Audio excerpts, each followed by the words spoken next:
I have a little show and tell for you today. It doesn't look like too much, does it? Just looks like a little fat matchstick. But when I tell you what it is, I think you're going to see why I am so fascinated by it.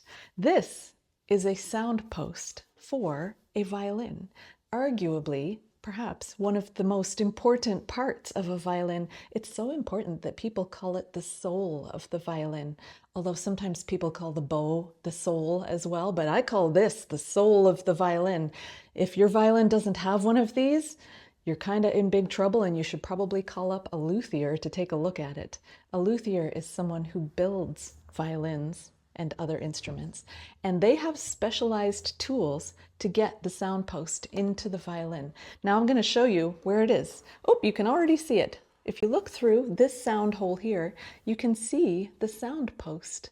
That's a pretty good view of the sound post. It connects the top of the violin to the bottom of the violin. It does two things. For one, there's a lot of pressure by the tension of the strings, and it creates a little support for the top plate, because if your sound post falls, you're in danger of getting a little crack here. But maybe even more importantly, the sound post has to be in an extremely particular position inside the violin, because the vibrations that are all happening in the top of the violin travel through the sound post into the back of the violin. So having this in the right place can make your violin much louder. It can also make your violin sound brighter. It can make it sound muffled if it's in the wrong spot. It can give it a more full sound, and a luthier is going to be able to adjust it into just the right place. It's not held by glue, it's just held in place by tension.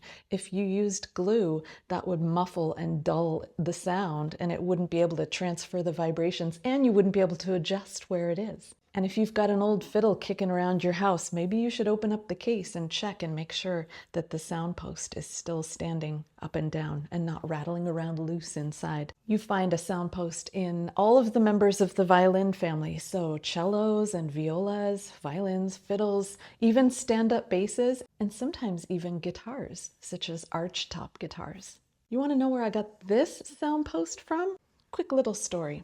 One morning, my husband was walking on the beach at dawn, and dawn is the best time to go beachcombing because all the stuff washes in the night, so the early bird gets the worm, right? So he was walking down the beach, and off in the distance, he saw something washed onto the shore, and it was black and lumpy, and he thought, I gotta go check that out. Guess what it was? A violin in a case, completely waterlogged from floating around in the sea. But what a neat thing to find washed up on the beach.